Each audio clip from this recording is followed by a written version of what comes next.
light and chewy, gluten-free ciabatta rolls. I'm Jamie with SavorySaver. I share gluten-free recipes, tips, tricks, and resources to make your gluten-free lifestyle easier. So please consider hitting subscribe and let me show you how I made these. So guys, these gluten-free ciabatta rolls, they're made with King Arthur's gluten-free pizza flour.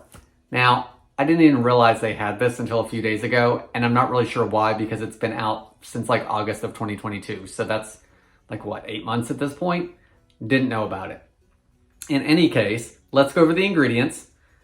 It contains gluten-free wheat starch, cornstarch, sorghum flour, cellulose and psyllium fiber blend, inactive yeast, and xanthan gum.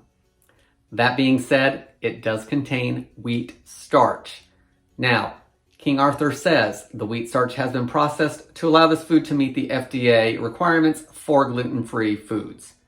I know some of my celiac viewers still will not try this because it is better to be safe than sorry, and I completely understand. So do what's best for you and your family and your situation.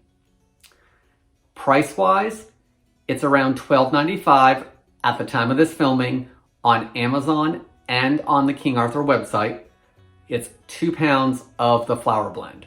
I will link below to both of those sites as well as the full recipe in case you want to try it. I will list the ingredients down below in the description. Usually I would try pizza with this first, but I thought the ciabatta rolls would be a little more interesting and something else that you could do with it besides the pizza crust. I think we'll do that in another video though. Now, let's get started and make these rolls. So the recipe instructions are actually really easy for this from what I can tell. I will link below to the full recipe and list all the ingredients below in the description. I am baking by volume today because baking by volume, especially when it's gluten-free, stuff tends to come out a little better with your end results. So if you're not used to baking by weight, then maybe try it out a little bit to see how you like it. I kind of go back and forth right now. I don't do either way exclusively, but you know, one of the things today is I actually have less dishes because I don't have measuring cups. So to the bowl of my stand mixer, it does say you can do this by hand, but I think I'm going to use the mixer because I'm going to mix it for a couple minutes. I've got 233 grams or about 2 1/3 cup of our gluten-free pizza flour. To that, I'm going to add 1 tablespoon of white sugar, 2 teaspoons of instant yeast. I'm going to give that a quick mix. Just enough to mix everything in.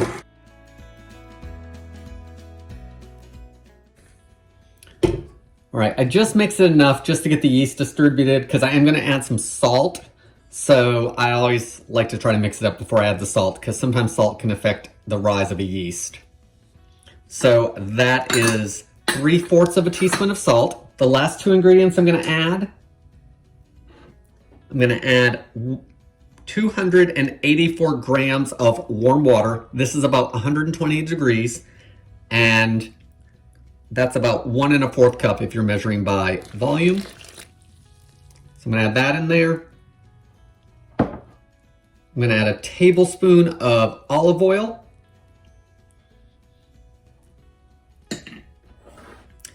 Now I'm going to mix this until it makes a soft and smooth sticky dough. And I'm not sure how long I'm going to go yet. I may go 2 minutes, I may go 5 minutes. So I'm just going to start mixing it and see where I'm at.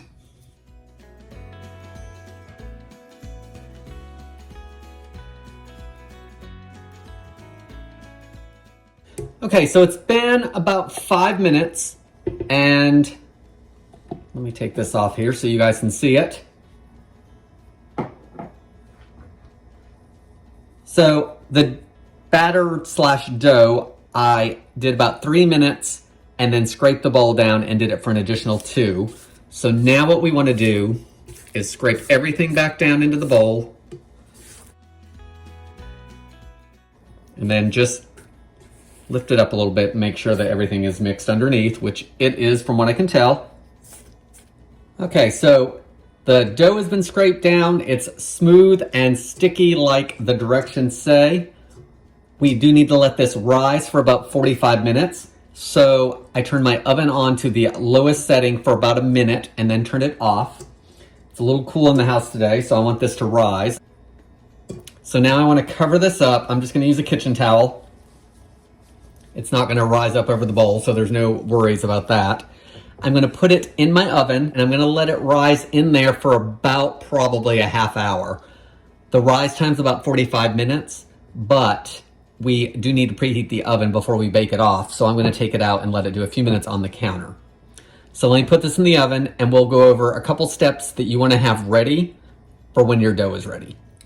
So to bake these off, we are going to do it on a pizza stone, or if you have a pizza steel, you could use that as well. That's going to give us a better crust and it's going to help them bake more evenly. I actually do my pizza on this, and being gluten-free pizza, and you guys know that I am not gluten-free if I don't have to be. My wife is, but you know what? The pizzas come out really good on this. So if you have one of these that's been in storage or it's under the cabinet and you never use it, dig it out. It works really well. The recipe doesn't say this, but I also use a pizza screen because that's going to help me transfer the rolls into the oven onto the hot pizza stone. So I'm going to cover my pizza screen with a piece of parchment paper, and then I'll make the rolls on this or put them onto this and then transfer it into the oven, and this should slide right off onto the hot stone. So I'm going to get a couple things done while my dough rests and hydrates and rises, and we will be right back. So it's been 45 minutes and I let our batter slash dough rise in my oven that had been warmed for about a half hour. The last 15 minutes it's been rising on the counter because I started preheating my oven at 425 degrees. The baking stone is in there on the middle rack and the oven is on preheating. And that's gonna give us about a 25 to 30 minute heating time to give the oven time to heat up, as well as that baking stone to give us some good ciabatta rolls. So let's take this off. And this looks really good. It almost looks like regular bread dough. It's definitely probably doubled in size. So I've got my sill pad out and I'm gonna cover it with flour because it does say in the recipe to turn the dough out onto a very well floured surface. So I'm gonna use this too for some added, hopefully non-stick help. I'm just gonna take some gluten-free flour and sprinkle it all over my mat. This is not the time to use the pizza flour, guys. Use the inexpensive options like some rice flour or something. Let's turn the dough out and see how that does. So I've got my spatula. We're gonna scrape it out onto the board. I have a feeling it's gonna stick and deflate.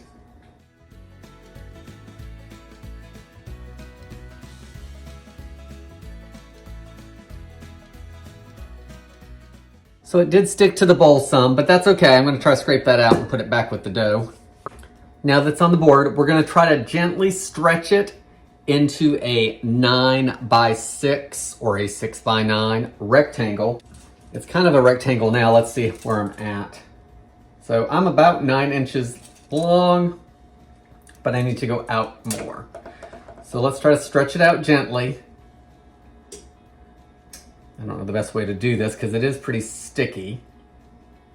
Let's try using some flour and flour in my hands and see if that helps. All right, I floured my hands, so we'll try stretching it out.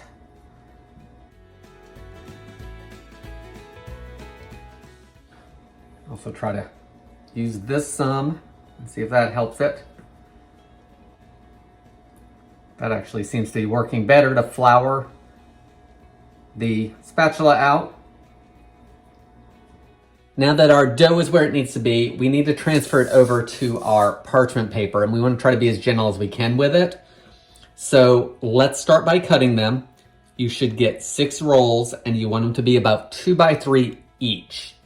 So since it is 6 wide, I'm gonna cut it right in half if I can get it there. You know what, let's use the measuring tape to get myself close.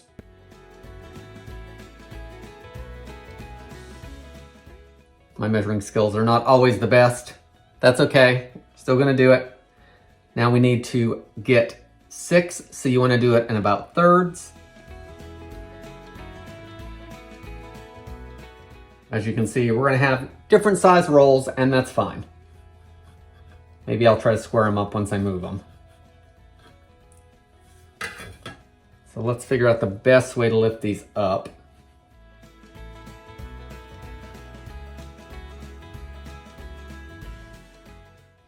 All right, I'm gonna get everything moved, and then maybe I'll square off the edges. So let's do that, and then we'll take a look at them. All right, so this is my last one that I need to move over, and guys, it's sticking together pretty well, and I didn't really have a great big, difficulty moving it over. It kind of feels very similar to a regular bread dough. Not exact, of course, it's not as dense, it's not as, easy to move, and it just doesn't hold together the same way, so you have to be more gentle with it, but for the most part, it did a pretty good job moving. It's kind of holding its own a little bit, which I really like. I am gonna try to square off these odd ones just a little bit. I don't think that Tara and I are gonna care if they're not perfect, but let's just at least attempt a little bit of shape. All right, guys, I got 6 rolls out of this like I wanted. They do need to do a second rise. We are gonna set these under the towel again for about 15 to 20 minutes. They should get a little puffy looking. So I'm gonna put them under a towel. I'll check them in 15. We'll take a look at them and then hopefully get them baked. So it's been just under 20 minutes. They've been under the towel. Let's take a look at them. They look a little puffy to me. I think maybe they've risen just a little bit more, which is what we wanted. So let's get these baked off. They should bake between 30 to 35 minutes until they're golden brown on that pizza stone. So I'm gonna slide them off of the pizza screen, keep them on the parchment paper and onto the pizza stone. And we are gonna film that to see if I can actually do it with the camera in front of the oven. All right, are we ready? Let's do this.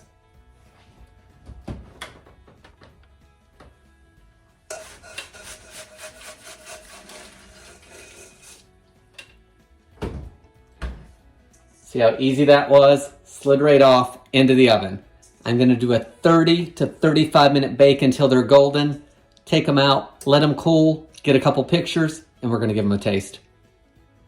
So guys, these are in the oven. They've only been in the oven by about 4 or 5 minutes. And can you guys see how puffy they are? They are looking really good. So I am very excited to see if they bake up and taste as good as they look right now. I'll see you back here in just a minute. So it's been about 32, 33 minutes. From what I can tell, they're done. Got my pizza screen. Let's see if I can't slide them out without dropping them.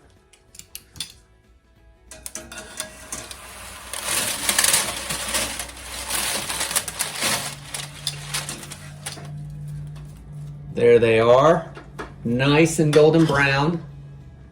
I'm gonna transfer them over to a cooling rack, let them cool for a bit, and then I'll crack open one and we will give it a taste. So, our rolls are done. I've cut it in half, as you saw at the first part of the video. Let's listen to this. That's a nice crusty roll. Texture inside is great. Shape is not square. Me, not the recipe. Eventually, if I make these again and again and again, maybe they'll look more like this one, which is mostly square. Let's give it a taste. It smells pretty much like a regular bread with gluten in it. They rose up a ton once they hit that hot oven. I really like using my pizza stone to help out with things like this. So if you don't have one, you might want to consider getting one. I'll link below for, an affordable one. If you have one, dig it out and use it. Like, I'm using it more now than I ever used it. It used to sit in a box, and now I'm using it a few times a month. Let's give it a taste. Very impressed with this recipe. I love the crustiness of the roll. I love how airy it is inside. Plenty of holes to collect butter. Really, really good texture, guys.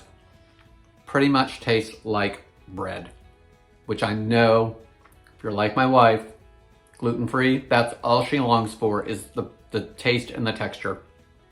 She could care less that this looks like a whale or a heart or whatever.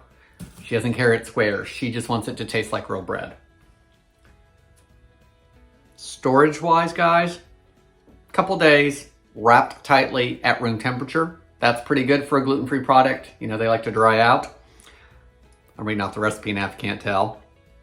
It also says you can freeze them, heating them up after they've been wrapped. It says to tint them lightly in foil at 350 for a few minutes until they're warm.